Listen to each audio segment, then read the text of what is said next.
I am Piotr Slonimski. I am emeritus professor of the University of Paris, professor of genetics, and honorary director of the Center of Molecular Genetics. I am very, very old. That is, I just finished 80 years, so you can calculate when I was born. And I'm still active doing research. My name is Giuseppe Attardi. I am a professor of molecular biology at the California Institute of Technology, Pasadena, California. I've been there almost 40 years. Looking through your CV, I read a lot of interesting things. I would like to ask you something about your early contact with science. First of all, I learned that you enrolled into the School of Medicine of Krakow in the beginning of the war. It must have been immediately after the occupation of Poland by the Nazis. I started the medicine at the Clandestine University of Warsaw in 1940. It was underground university because universities were not allowed, even high schools were not allowed by the Nazis, and both teaching and learning was punished by death penalty. So, and this I continued in Warsaw until 44, and I finished my, I got my medical degree in 1947, 2 years after the end of the war in Krakow. Now, this clandestine or underground university was remarkably good because there were not very many students, because it was not allowed and punished heavily. I think that the first year we were something like 17 students for probably 100 faculty members. And the teaching was done in private homes or in private factories. Biochemistry was taught in a factory that was making some kind of ersatz things. So it was all underground, and because there were so few students, the teaching was absolutely marvelous. From time to time, somebody got caught and shot. What motivated you to enroll in the medical school? I come from a family, my ancestors, these 3 or 4 generations were, I would say there was a single gene segregation for people who were interested in science or technology, and people who were interested in arts, with the rather predominant frequency people interested in arts. My uncle was a great poet, have cousins who were musicians, painters. The other branch, my grandfather was an astronomer, then there was a mathematician, and my father was an embryologist. My mother was a literary critic and teacher of literature. There was the 2 possibilities, either art or science, and I took science because I think when I was a kid I was interested in beetles. So I started to collect beetles. Now, I choose beetles and not butterflies because butterflies were popular and nobody collected beetles. Why I went to medicine, because there was no underground teaching of biology. The teaching was only in medicine or in some technical, important for society. I mean, I had some medical activity during my resistance days, although I was more frequently shooting than healing. And during the Warsaw Uprising, I was acting as a medical doctor. I mean, war, surgery, but I never practiced medicine.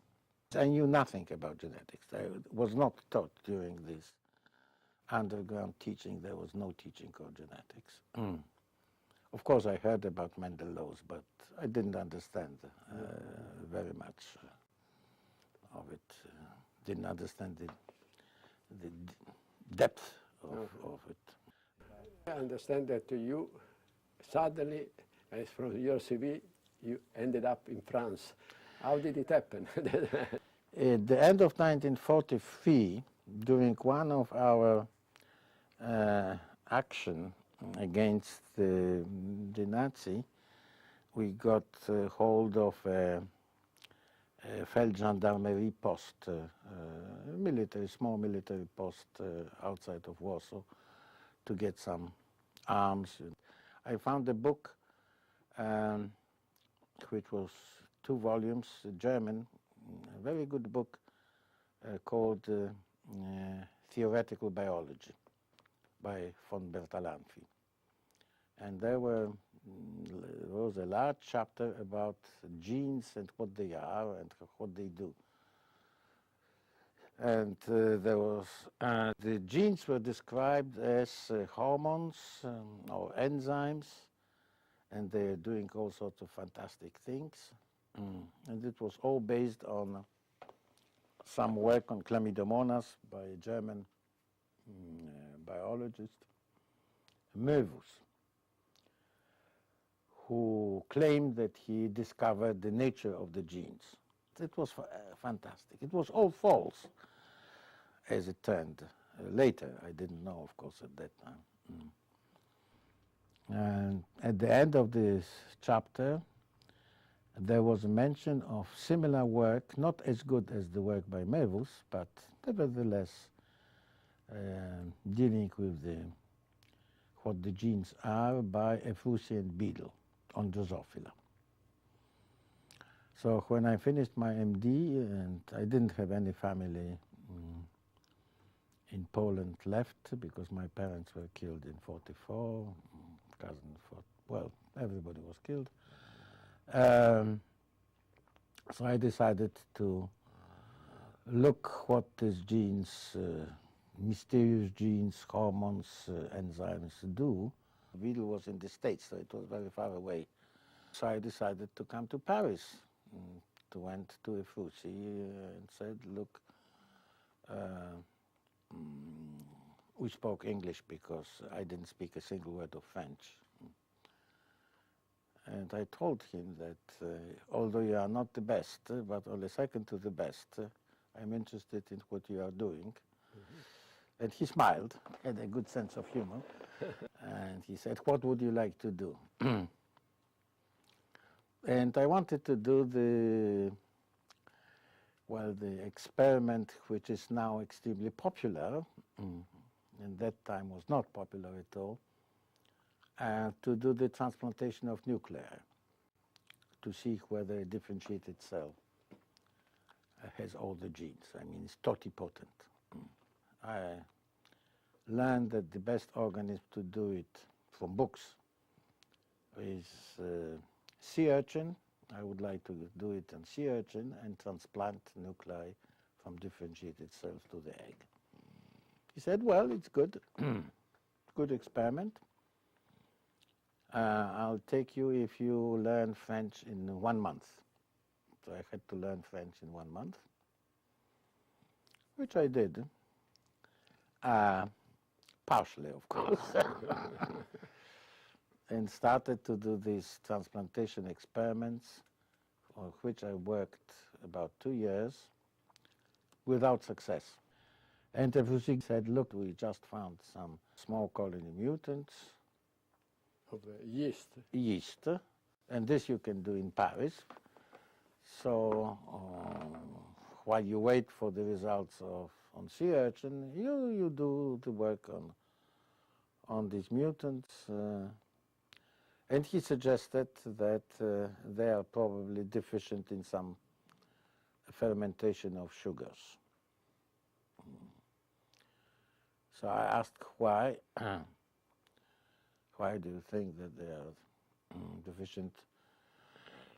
And he said, look, Jacques Monod has some mutants in coli which are deficient in maltose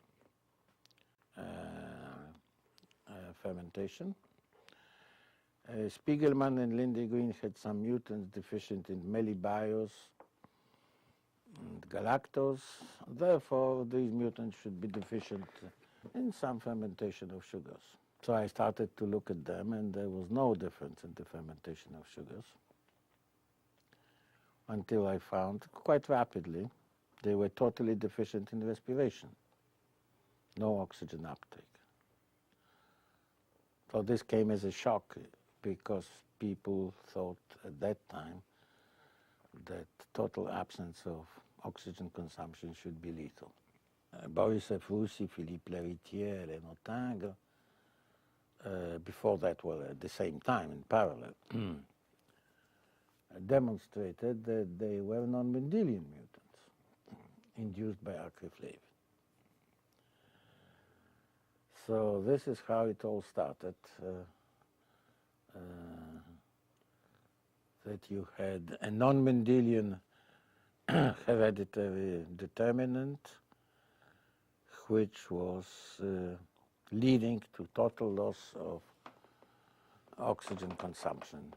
If I understand, you demonstrated that there was a decrease in two respiratory enzymes, the cytochromes, the oxygenase. Yes, and I looked at the cytochromes and I found that there were two major cytochromes missing, cytochromes A and cytochrome B, and I started enzymology, found that cytochrome oxidase was totally missing, many enzymes, many respiratory enzymes were missing.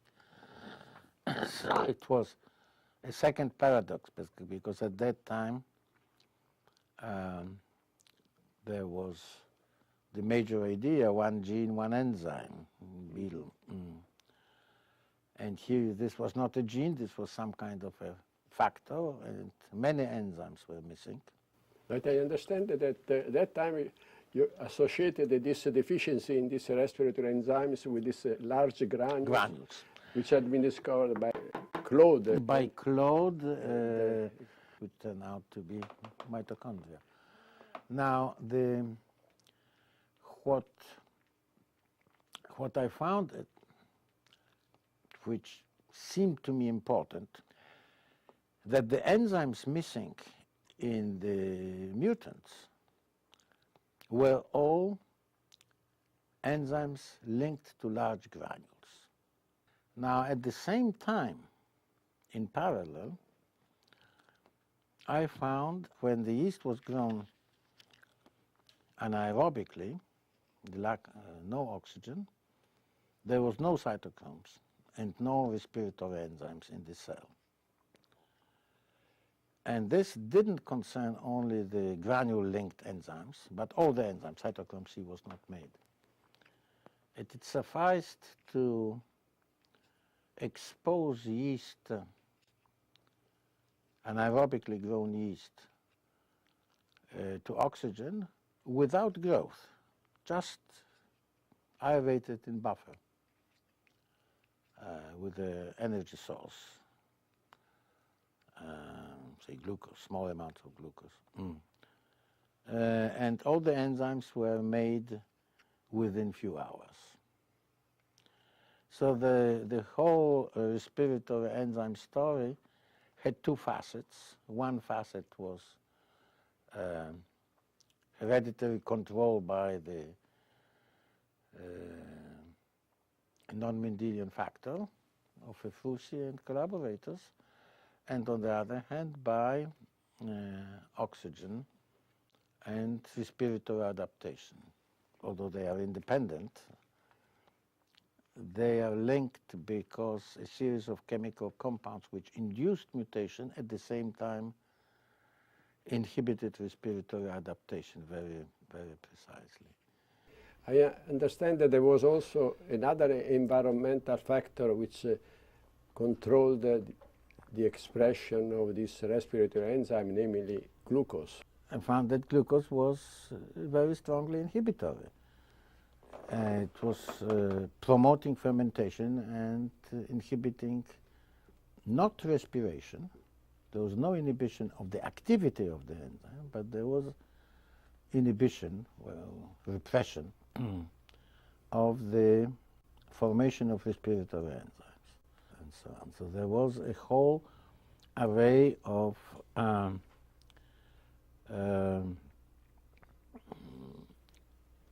respiratory controls, environmental respiratory controls, both by the presence of oxygen and fermentation. And yeah, these were startling discoveries you made, and which had a tremendous impact on the future development of this area. How was the reaction of the yeast community to these findings? Well, first of all, yeast community at that time was extremely small. It was altogether maybe 2 hands, not more. Now, there were funny reactions of, say, biochemists. I remember visiting David Kalin, who was, well, the rediscoverer of cytochromes and the leading biochemist in cytochrome, in the cytochrome field. He was professor at the Molteno Institute in Cambridge. The whole series of papers from Efusi's laboratory were published in 1949, I think.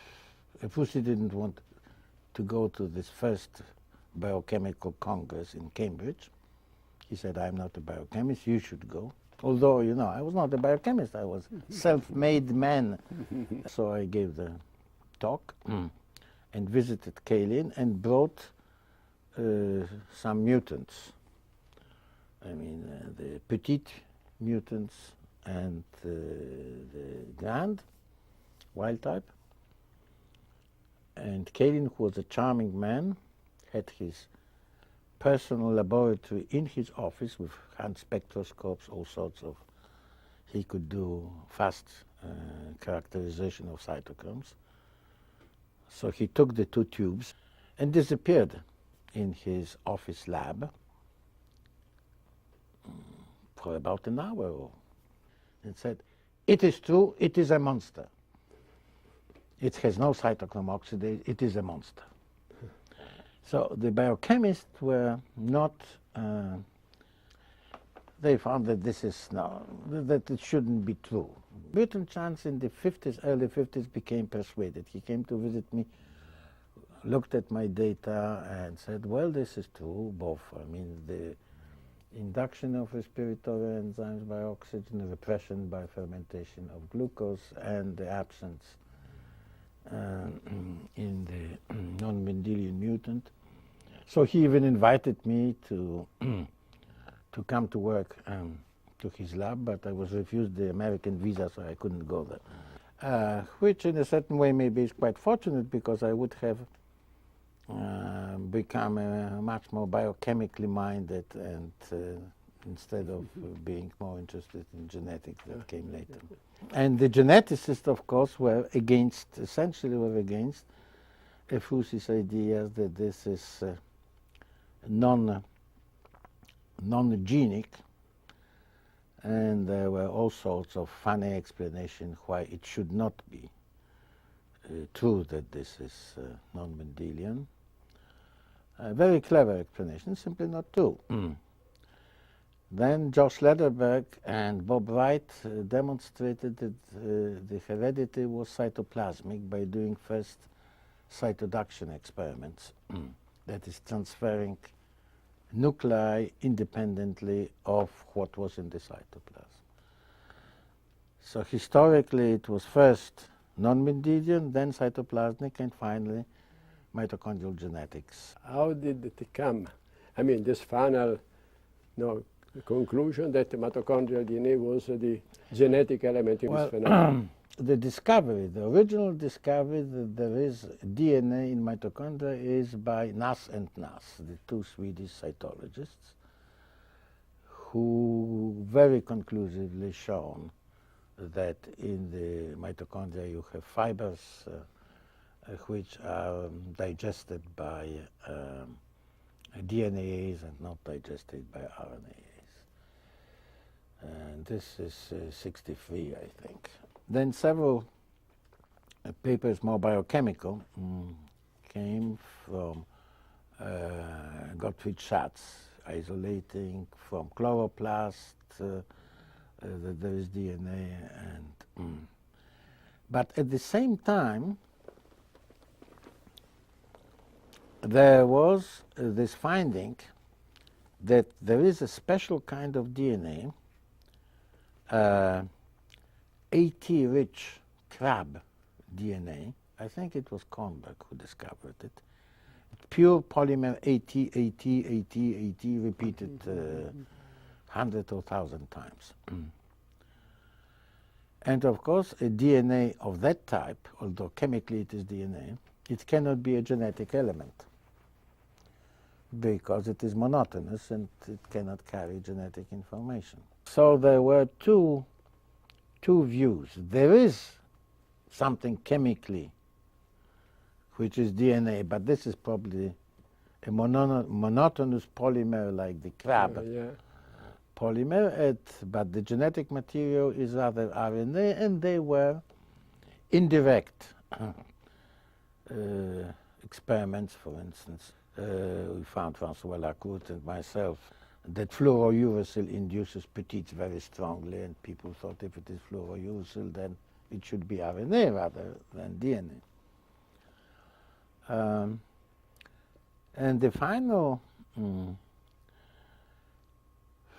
I would say, it's not a proof, but it is I would say a good suggestion, was that we found something which was at the same time argumenting strongly in favor of the DNA is important, mitochondrial DNA is important in determining the petite phenotype and petite heredity, and at the same time was a mystery. With Jean-Claude Mounoulou, we found that petites have a physically, chemically different mitochondrial DNA because it had different buoyant density. The change in the density was clearly related to the genetic character of the determinant, that is, if it was the non-Mendelian mutant, then the DNA was changed. But this was a paradox because, of course, we didn't know at that time what was the mass of total mitochondrial DNA, what was the molecular weight. This came later. But we calculated it must be several thousands or dozens of thousands of base pairs. Now, to change the buoyant density by a couple of milligrams per liter, this would mean that the change is huge, that you change not one base, but thousands of bases or 10,000s of bases. And the answer came much later, well, 5 or 6 years later, because petites are huge deletions of mitochondrial DNA compensated by repeats of the remaining piece. So if this small piece remains, if it is only 100 base pairs that remain and 70,000 base pairs are deleted, this small remaining piece amplifies itself and fills completely the empty available space. Now, there is still no good explanation why this amplification mechanism does occur. I mean, it doesn't have any Darwinian fitness, apparently. It is a gratuitous DNA, doesn't serve anything. It is non-translated. It can be transcribed, but sometimes not transcribed. It simply replicates. Apparently, there is a cellular mechanism which senses the amount of mitochondrial DNA. Absolutely. It senses the amount, and if there is the template is small, well, it will turn the template sufficient number of times to fill the space. And this has been shown to be true also for mammalian cells. This was the first natural cloning of mitochondrial DNA, because there was no yet classical cloning. Yeah. Then we started with Mari Rabinovich to collaborate, the Chicago group, and they did a very nice piece of work with Hiroshi Fukuhara at the using tRNAs as markers for what is the piece that remained. So we could map, by using this cloning, natural cloning device, we could physically map mitochondrial DNA. And then came other markers, point mutations. The first one was discovered by Wilkie, erythromycin erythromycin resistance. And this antibiotic resistance markers, Wilkie's first, we found chloramphenicol later, and then the Zagalov found paromomycin.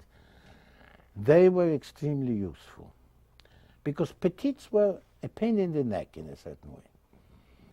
They didn't recombine, they didn't complement, the diploids didn't sporulate, and they grow slower. You know, for a geneticist, it is a disaster.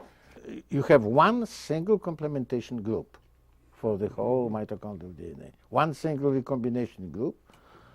They don't sporulate because respiration is essential for the sporulation and meiosis process. But so this was a dead end.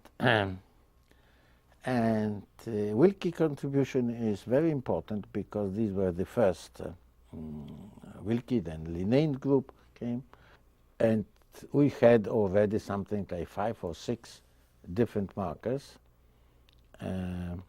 which were not linked, with the exception of chloramphenicol and erythromycins, which were linked. And this allowed the first recombinational map, which had many gaps in it. And then came the MIT- or MIT- mutations, which were respiratory deficient mutations located in mitochondrial DNA. And this is where the beginning of 70s. There was 2 problems in it. One problem, which was the major problem, was that the production of spontaneous petites,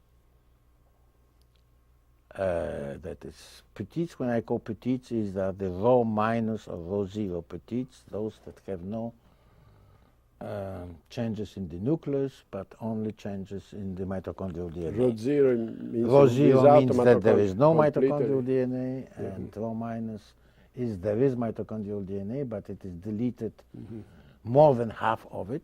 And this explains why there is no complementation and there is no recombination. Petites, large deletions and amplification of mitochondrial DNA are produced spontaneously with very high frequency, from say 2% to 10 or 20 or more percent. And you want to find among those mutants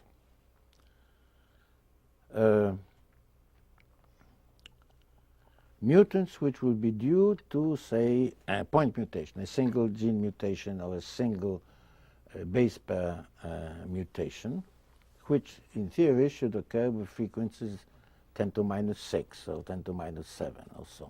So how to find them?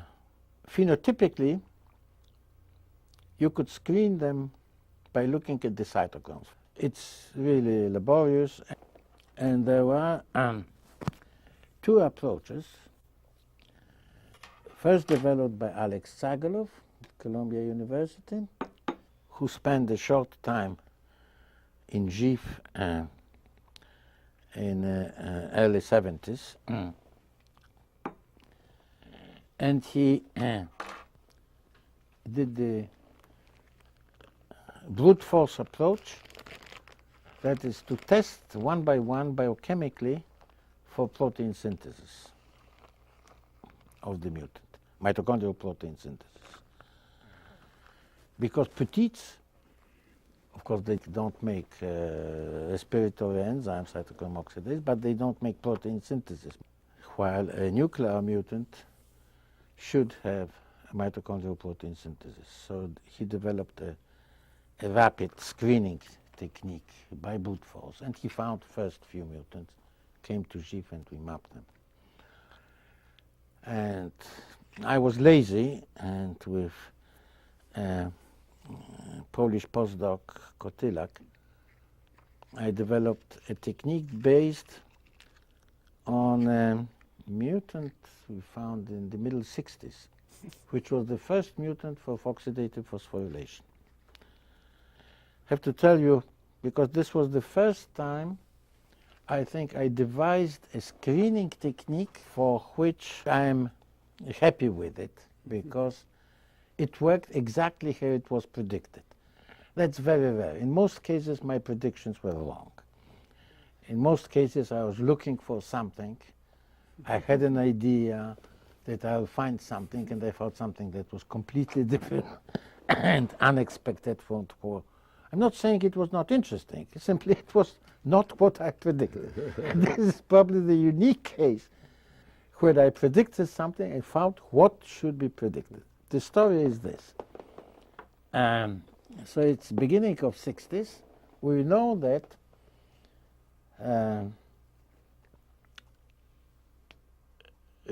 petites have no respiration, no oxygen uptake.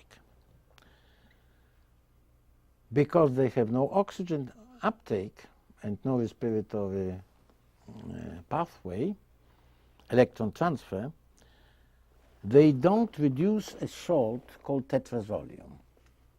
This was found by Maurice Auger, who was one of very few yeast geneticists interested in respiratory enzymes. And he found that the glands, the wild type, stains red, while the mutants don't stain red, and they remain white. The colony remains white. So I thought, if I have a mutant unable to do oxidative phosphorylation, that is, it is blocked in the phosphorylation part, but not in the electron transfer, it should stain red because it has electron transfer. But it should be unable to grow on respiratory substrates like lactate or glycerol because the phosphorylation system will be deficient. So we looked for a mutant that will stain bright red with tetrazolium, but at the same time will not grow on respiratory substrates. And we found one. And when László Kovács, who was expert in oxidative phosphorylation, came as postdoc to my lab, we found that it is exactly what was predicted by the screening. It is deficient in oxidative phosphorylation. And I think even we suggested that it may be a transporter, ADP, ATP transporter is one of the hypotheses, which turned out to be right some 20 years later. At what stage, what was the kind of discovery that you made that tied you completely to mitochondrial research? You say, I wanted to remain in this field. Well, I think that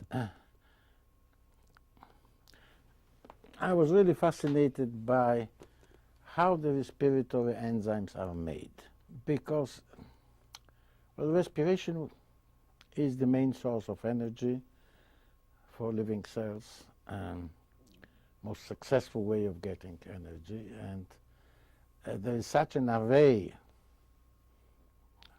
Already at that time, I knew there were dozens of them. Now, of course, we know that there are hundreds of enzymes involved in respiration. The first mutant, nuclear, Mendelian, was found by Chen, who worked with Ifrusi.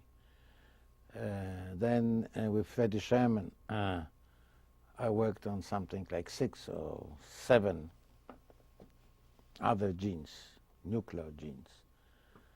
But we didn't get very far. The real explosion of nuclear genes involved in mitochondrial functions came 10 or 15 years later. And of course now we know that there are, well, at least several hundred. I found that there are 2 isocytochromes with Freddie Sherman.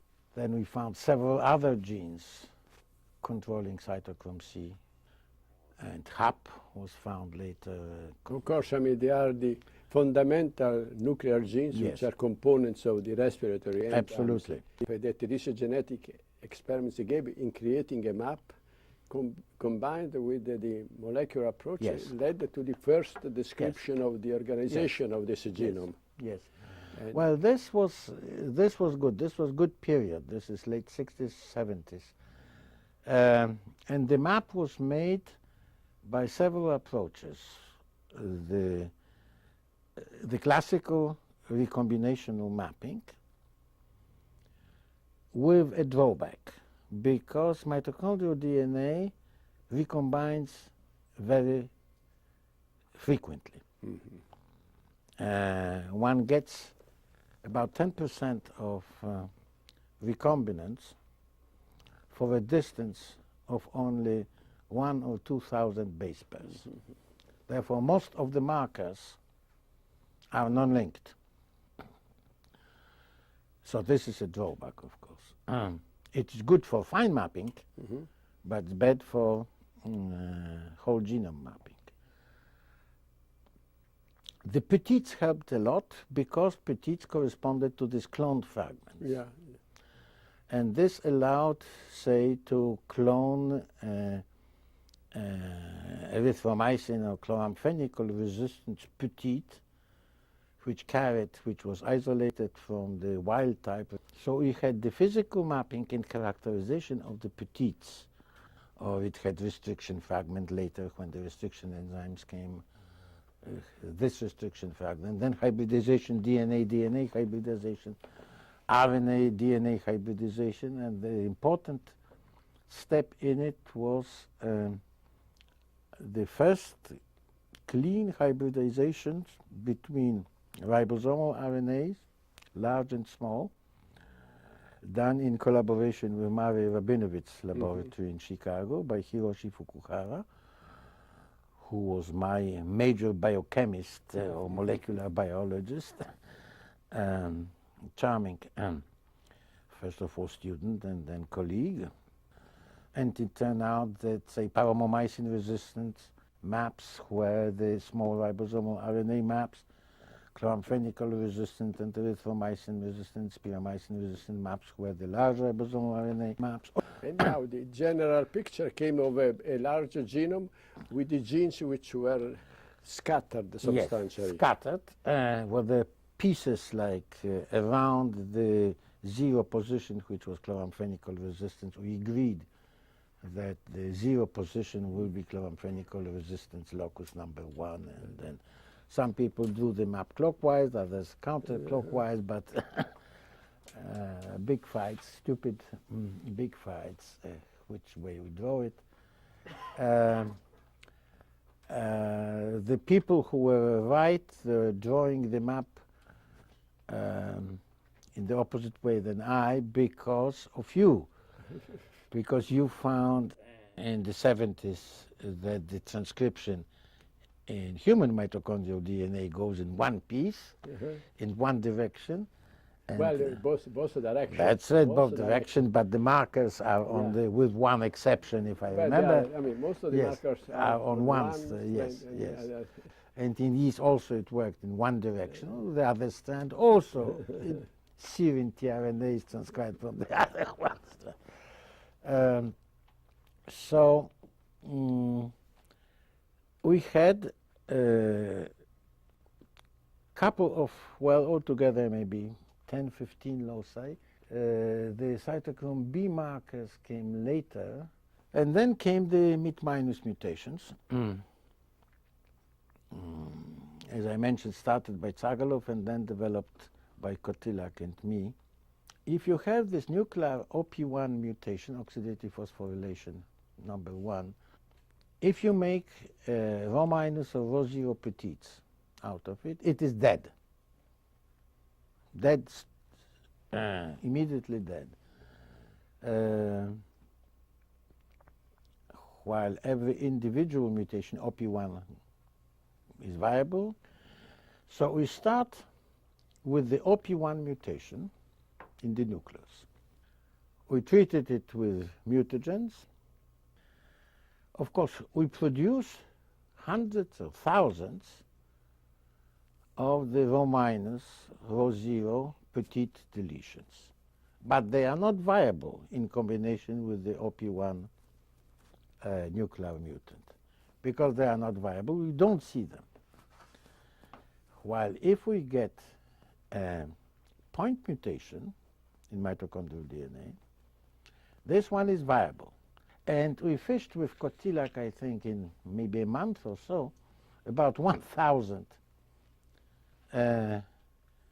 mid-minus mutants. And we mapped them immediately with the petite deletion mapping and to respect to different molecular markers, and we had a whole map in the middle 60s, middle 70s. So altogether we had from the collection largely more than 1,000 mutants, and we all came together. I asked everybody to come, and in about a month everybody came with his collection, Phil Perlman, Rudolf Fein, Zbyszek Kotilak. We all mapped from different mitochondrial genomes because everybody was working with his own yeast. And at that time we didn't know, but different mitochondrial genomes differ very strongly by different introns, presence or absence of introns. Yeah. And we got, on one hand, a perfectly coherent general map, and on the other hand, a very fine fine structure map, especially of the cytochrome B region.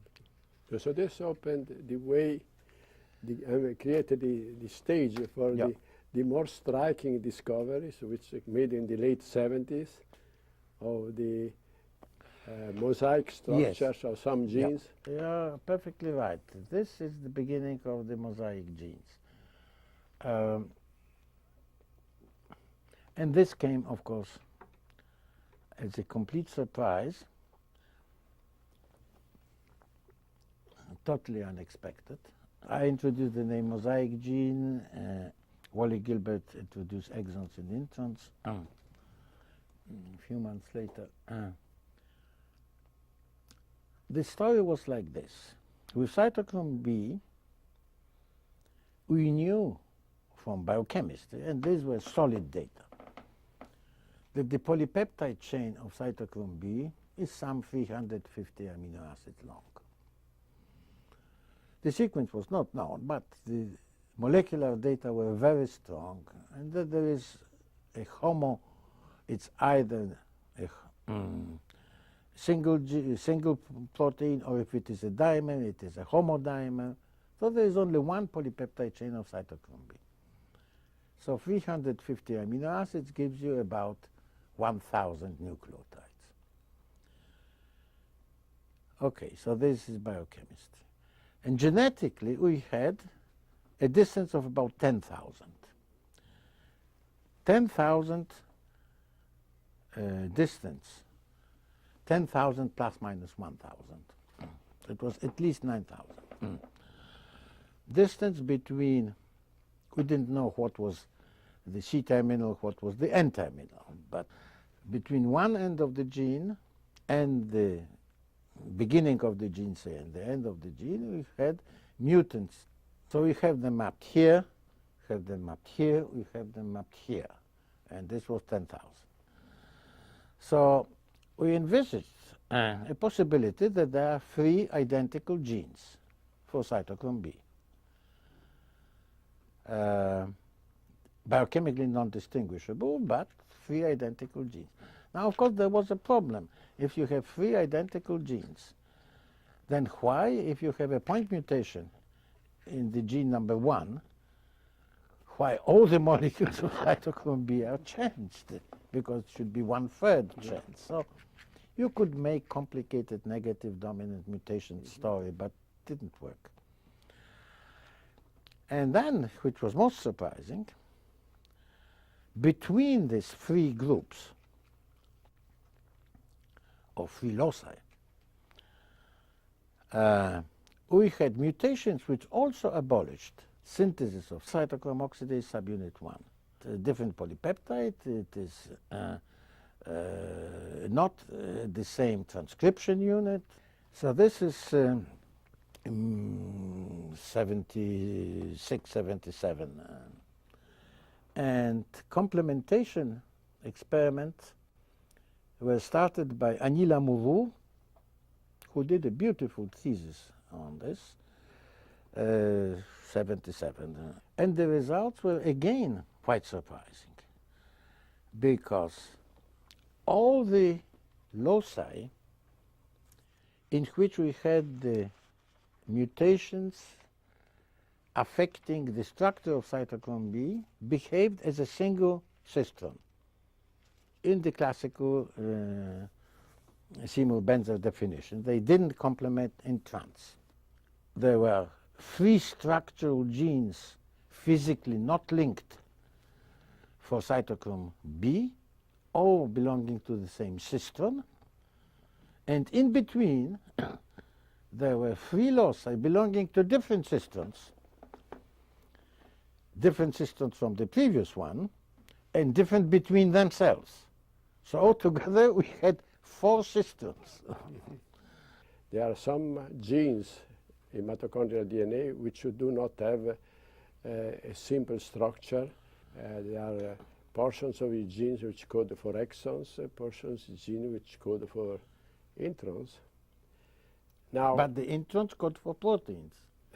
how does discovery correlate with the almost simultaneously discovery done in nuclear genes, and also in terms of time? Well, the demonstration that it is really introns and that they code for proteins was given by the work of Claude Jacques and Jaga Larzowska, who sequenced the first half of cytochrome B. COP box gene, COP for cytochrome B, box for B and oxidase, and found an open reading frame which coded for a protein which was not related to cytochrome B at all.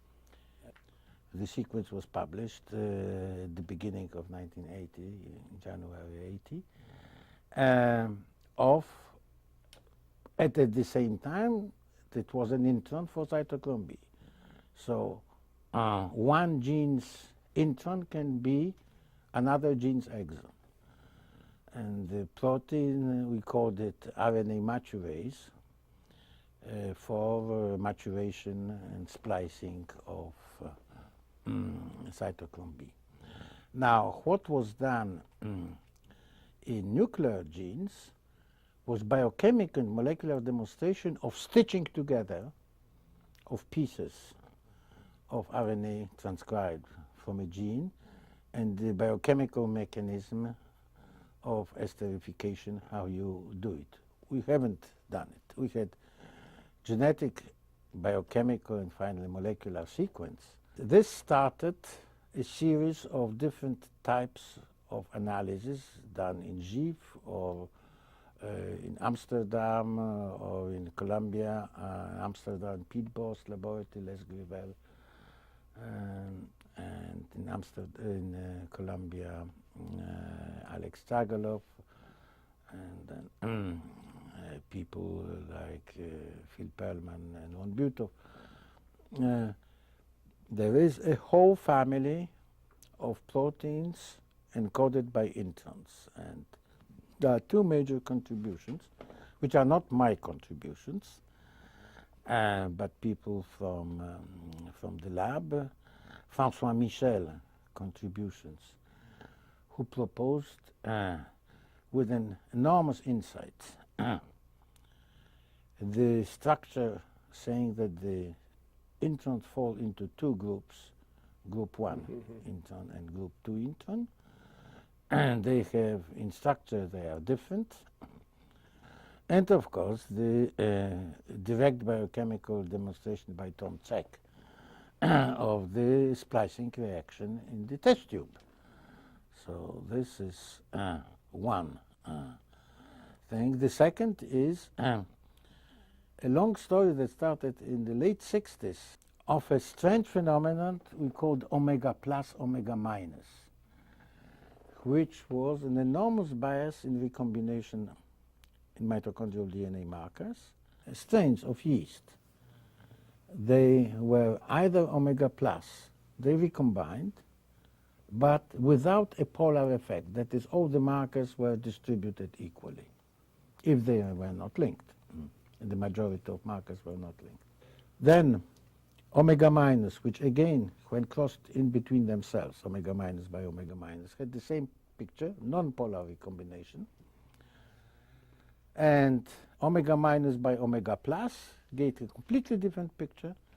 There was enormous excess of allele transmission and recombinants coming from the omega plus, a very strong polar effect, which was localized not on a very long distance, but several thousand base pairs.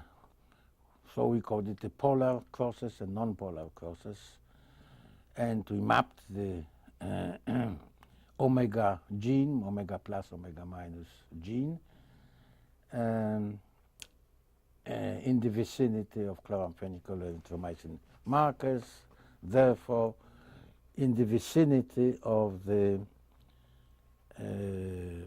large ribosomal RNA gene. And the story was solved by Bernard Dujon and Ron Butoff, showing that omega plus contains an intron, and this intron codes for a protein.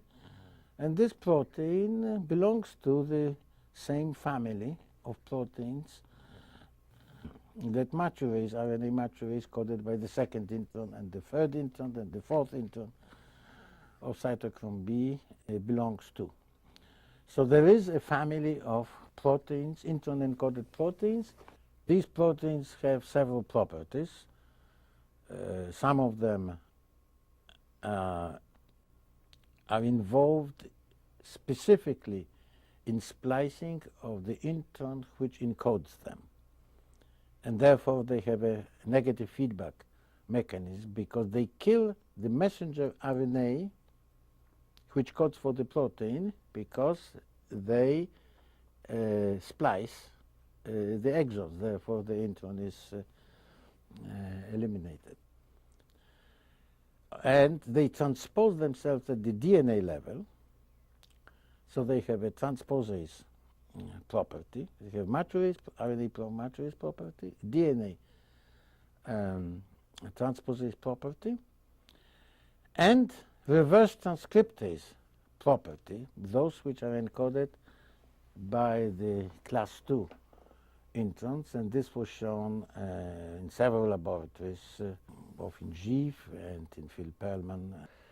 And the last finding, but this is much more recent and not from our lab, is that they are also involved in stitching and splicing of proteins, so they are called antigens. These are the same maturases?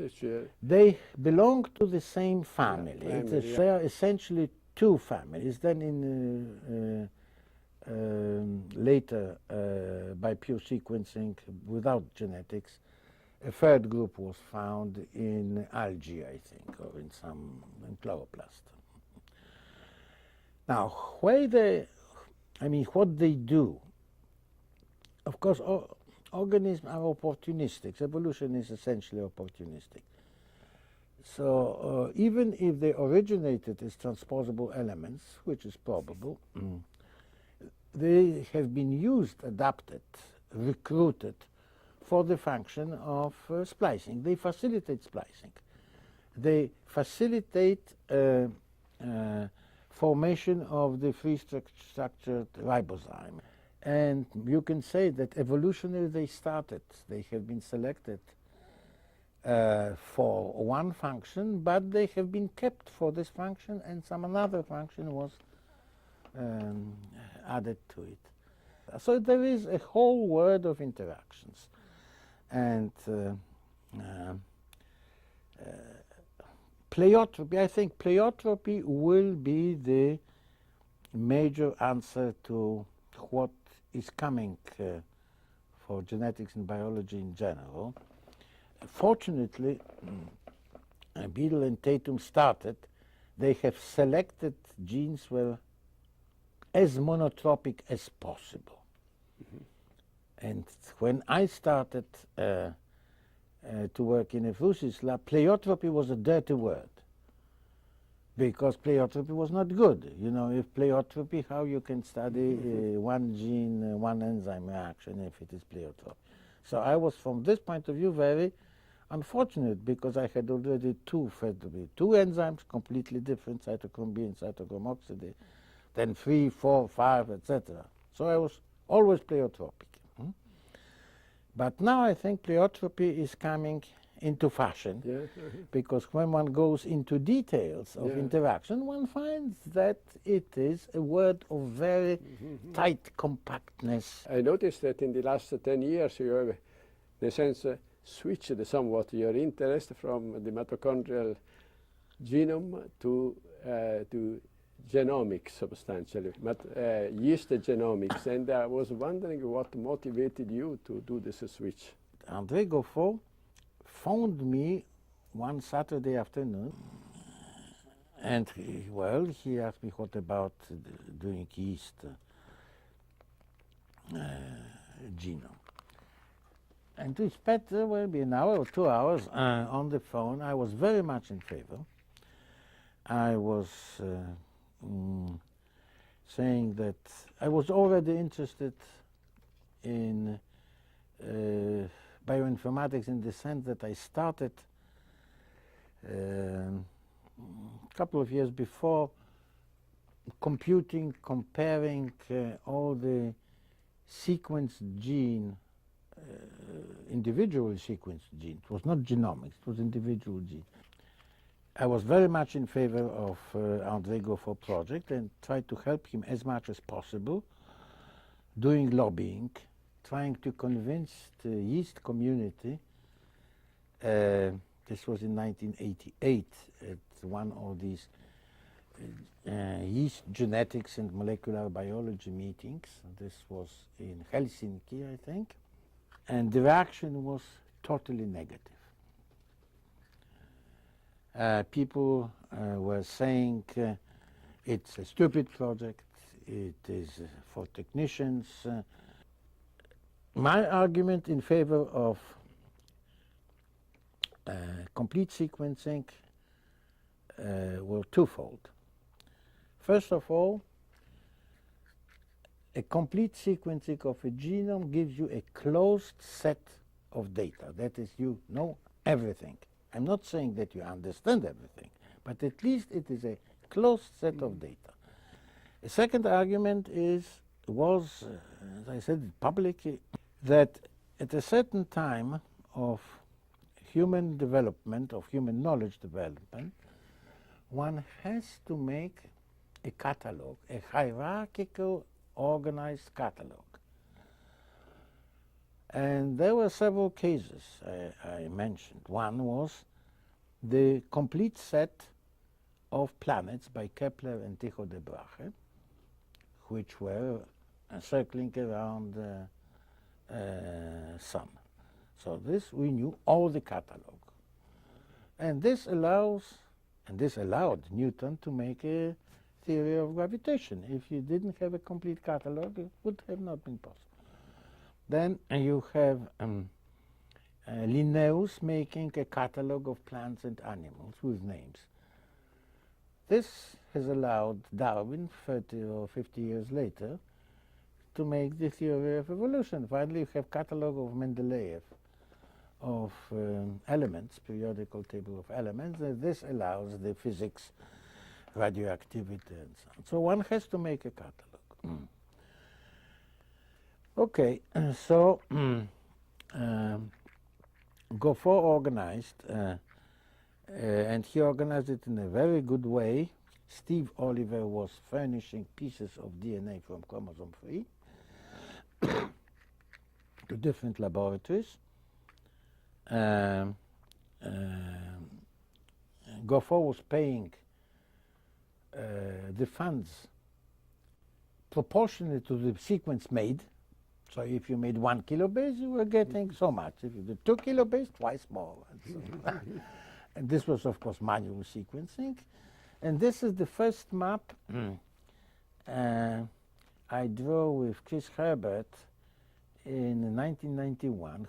What came out of the sequencing was an enormous surprise that the majority of genes did not resemble anything. We had no faintest idea what they were doing and no faintest idea what structure they had, because in the databases they were completely alone orphans, for which there was no structure, no function. And this, I think, was the major contribution of genomics. And of course, this turned out to be true in all genomes studied, in other chromosomes. And we still have no faintest idea what between, depends how you count, well, between 1/3 or 40 few percent of genes, what they do. But they are as important as the other genes. So genetics, classical genetics, and classical biochemistry missed a large fraction of the genome because they didn't find mutants, because they didn't have any way of finding mutants, because either they are too pleiotropic or too touchy. You find a phenotype only when you do some special conditions. So later on we started the first European project on finding function of genes using all sorts of strange conditions. And they all have phenotypes. If you look closely enough and use some challenging conditions or stress conditions. So they contribute to adaptive fitness. They are not neutral. And one finds more and more on them. Many of them have homologs, as you know, in humans, and so on. So finally, thanks to André Goffo and to a few hundred people who were involved in this, I think that the sequencing was a success. And I think now all the people who were very strongly against it at that time recognize that this stupid technical work was useful. Now, if I may allow to go back to you, to your very exciting, interesting history, what do you think, I mean, in your mind, has been the most important discovery that you have made? Well, I don't think I made a major discovery. I made contributions. Some were more original than others, and they were unexpected. This is my definition of something being original. I think I made several contributions to make the field of mitochondrial biogenesis, formation of mitochondria, genetic determination of mitochondria, what mitochondrial genes do, how they interact, why nuclear genes, which in a certain way opened the eyes of community, including yeast community, that this is an interesting field. Continuously, yes, and it is still true. In a certain way, when I found the answer, the most, say, fundamental answer, but not details of the mechanism, I lost interest in it. Yeah, but was this the result of the fact, I mean, that I mean, you thought the mechanism may be interesting, but you didn't think that you had enough background to proceed in that direction, or the fact that you want to go to find a new phenomenon? I mean, what was that Yes, one? I am more interested in finding a new and unexpected phenomenon. Frankly, if I weren't doing what I was doing, somebody else would have found it, you know. Well, okay, This is a difference, I think, this is a major difference between science and art. In art, something is absolutely unique. You have lived through a long phase of changes going in directions which were not predictable 20, 30, 40, 50 years ago. What would you advise a young person who wants to work in genetics? I mean, what was your feeling? Genetics, Where is it in going? biology. I would say in biology. Well, biology is more general than genetics. Of course, genetics is unfortunately disappearing, and it is more or less eaten, cannibalized by genomics. This is very strange that people perceive genomics as good and genetics as bad. You know, genomics will make people beautiful and happy, and genetics will make monsters. This is, of course, pure stupidity. Pure stupidity, but this is what you see in media. And I always used to say to my students that finally you do, if you ask me, what are the driving forces to do research? What is the motivation? To me, it is 3 C's, capital C's: curiosity, competition, and collaboration. Curiosity because we have genes for curiosity, and curiosity is, according to Bible, the most important thing, because Adam and Eve were thrown out from Eden because they were curious. So it must be very important human nature to be curious. Competition, well, you want to be better than somebody else, which again is human character. Human character. Well, of course, you can call it glory or fame or whatever, but it's competition. And collaboration also, because collaboration, to have possibility of discussing something with somebody who has different point of view from you, this is extremely, I mean, it is so remarkably pleasant. Finally, you got an idea, talk to somebody while pissing, or I don't know. Now, collaboration, there still is, of course, an interesting phenomenon, humanly speaking phenomenon, what is called yeast community. The initiative came from Herschel Roman in the early 60s. At that time, the number of people working with yeast were probably less than 20. And we had, there was the meeting in Carbondale. I didn't attend it. I think there were only 6 or 7 people. In Gif, in '63, I organized. We were already 30 people, I think. And it lasted 1 week. And I think some people could speak for a couple of hours. Then it grew in size. There was an excellent meeting, already maybe 50 or 60 people, organized by Magni, a very important leader of Italian geneticists who played a role not only in science, he worked on recombination, fine work on recombination, but also in helping Italian genetics to come out of age, and he was a charming man. With the International Steering Committee, Herschel Roman was the first chairman, and Magni devised a name for it, that he should be the Pope, and there were several cardinals from different countries, and I became the second Pope in the early 80s. and I left the papacy, this is the term, last year, and I endorsed from Australia, who is now the actual Pope.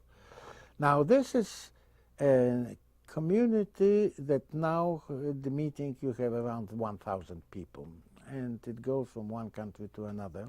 Another group, smaller, but to me also very important, was the mitochondria meeting,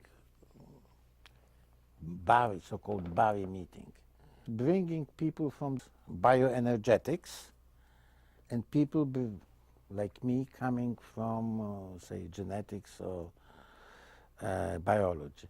Now, this was very difficult, and I'll show you, because people from the bioenergetics field were very competent, were absolutely nil in genetics, and people from genetics were absolutely nil in bioenergetics. And I was asked to give a memorial lecture, Albert Leninger lecture, which was on the bioenergetics field. I started the lecture by showing this, that the probability of people meeting is the same as if you throw a coin. The coin, instead of doing like this, it stands like that. But nevertheless, it brought people together. But now some people consider competition as the major driving force. To me, it was always curiosity.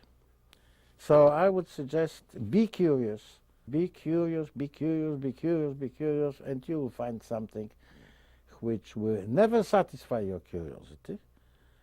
But if you apply your good methodology and your good thinking, what you will find will be very, very pleasant. So to me, the major force is curiosity. Well, thank you very much for giving me the opportunity to interview you. It was a pleasure. Fantastic Giuseppe, kind of life, that scientific life you have had. Thank you very much.